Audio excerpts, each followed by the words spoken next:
This is Jamie Drummond for Good Food Revolution. I am here with Abrie Beeslaar from Kanonkop, Simonsburg, South Africa. How are you today, sir? I'm very good, thank you. Thank you for having me. Excellent. I have you in my home basement as a recording studio today, so I hope that's okay for you. It's fine. We don't have basements back in South Africa, so it's a nice experience. It's a novelty for you. It is. Now, you have been at Kanonkop since 2002.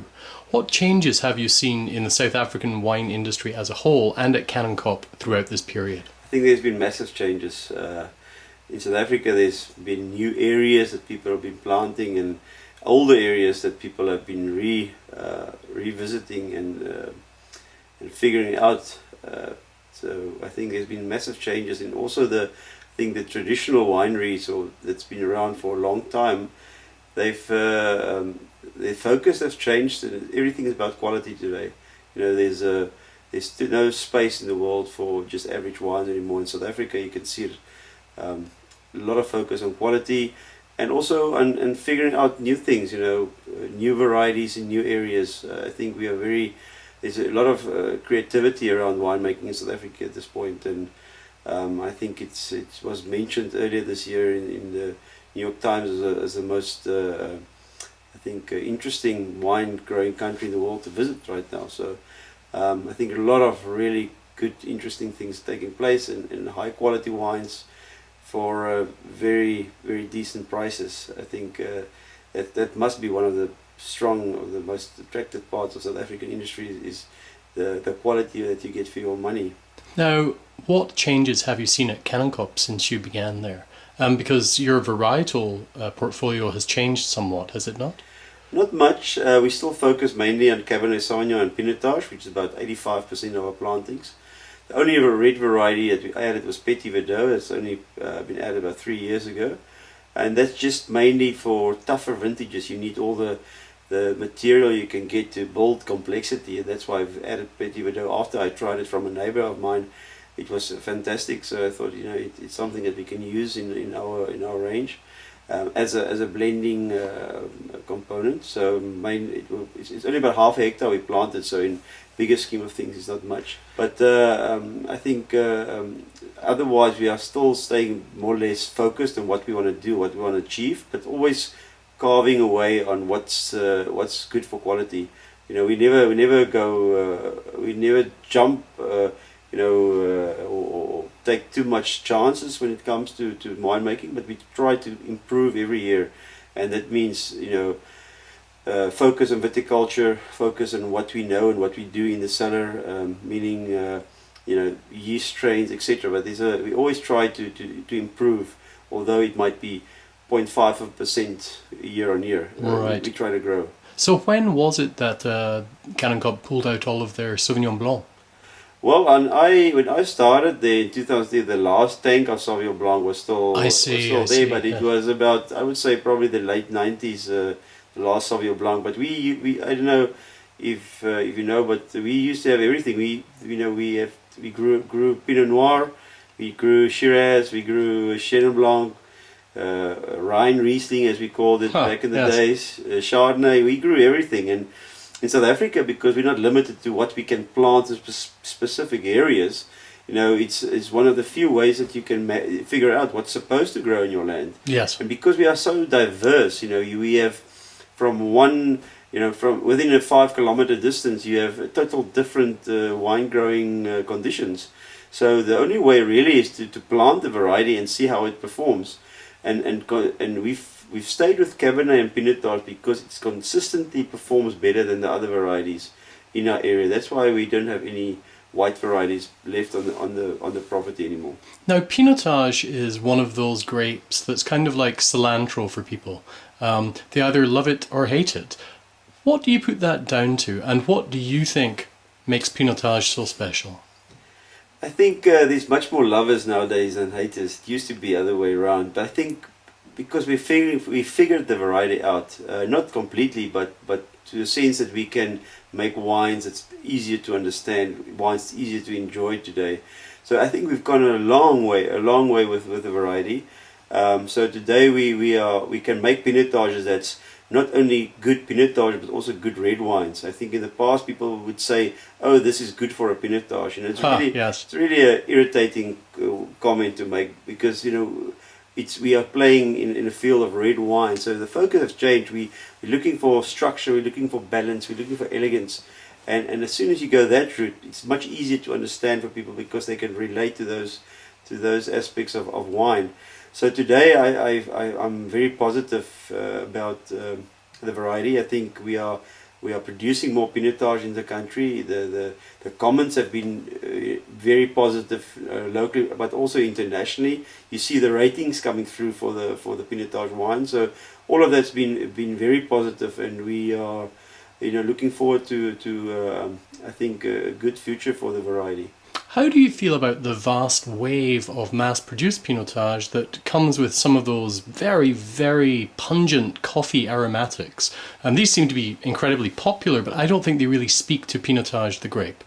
No, I think unfortunately, Pinotage was connected to this style of wine because it was probably the first wine that it was made in that style. But you can make any wine in that style. In South Africa, you find Merlots that has a connection with the coffee or other varieties. So it's unfortunately, I think Pinotage was the first wine. But in the same sense, I think a lot of people out there don't understand wine, and they would like to have a connection with wine. When they try a wine, there's something in that wine must speak to them. And when you talk to people that really enjoy the coffee-styled wines, they will tell but I can recognize the character in wine, and all of a sudden they feel comfortable with themselves. They feel comfortable with with the product, and they also they can tell their friends, "Listen, I picked this up in wine. They seem clever." So it's a lot of things that make people drink that wine. I think more than them really enjoying it for such, they enjoy the feeling that they understand what's going on in the product. So I think, and in South Africa, definitely more people has come to wine from other products because of these products. So that's just, for me, is positive. If you're going to start drinking wine because of wine like this, I think it played a role in the whole wine consumption. Yes, so there is an importance to that. Let's call them gateway wines. Gateway wines. I don't drink them. And I have my own opinions about them, but I think they have a role to play. Now, people don't realize this, or many people don't realize this, but Pinotage is a relatively young varietal. It's a cross between Pinot Noir and Cinsault, but it was first crossed in the early 20s, I believe. 24. Yes. So it's only now we're really discovering what the grape is capable of. At Kanonkop, how do you go about extracting the very best qualities of those two grapes, Pinot Noir and Cinsault, the two mother and father, the parent grapes of Pinotage? Well, I think when Pinotage is young, they're quite different from any two of the parents. Look at the color of the wine; is much darker than any two of the parents. The skins are quite thick-skinned variety. So I think it's a new variety. Yes, it's important to know the heritage where it comes from, but it's a much more difficult variety to work with, than Pinot Noir. Although Pinot Noir is difficult, but the Pinot Noir or Cinsault. And I think you have to see it as a new variety rather than just focus too much on the heritage. The heritage comes through if you do Pinotage correctly, which is a different way of looking at it. But if you make Pinotage properly, the Pinot Noir parent will come through over a period of years as the wine matures. So Pinotage for us is an extremely challenging variety in the sense of it ferments very quickly. It ferments in half the time. Excuse me.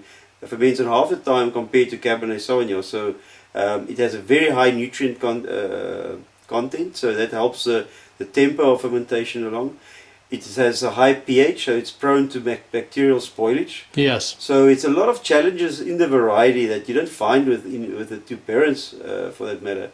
So I think you have to look at the variety for what it is, and I think we've adapted to that. We've adapted to see, listen, this is Pinotage. What do we need to do to make a good Pinotage and need to do to make a good red wine? And I think we are getting to that point that we are understanding it much better. Now, you're adamant in using Pinotage that has some age on it in the vineyard, but also bush vines as opposed to trellised vines. Why is that? Definitely, in our area, the Pinotage can bear a lot of grapes. So bush vines, in our area we do get a lot of wind as well. So with the bush vines, the wind helps to limit the growth of the shoots. So when you limit the growth of the shoots, the internodes are also shorter. And when you have the shorter internodes, you get smaller berries and smaller bunches. It helps the concentration of the fruit, and that will give you a superior quality compared to trellised vineyards. There's one vineyard on the farm that used to be bush vine, but on that specific spot the wind was just too strong, and every year the variance of fruit was too much.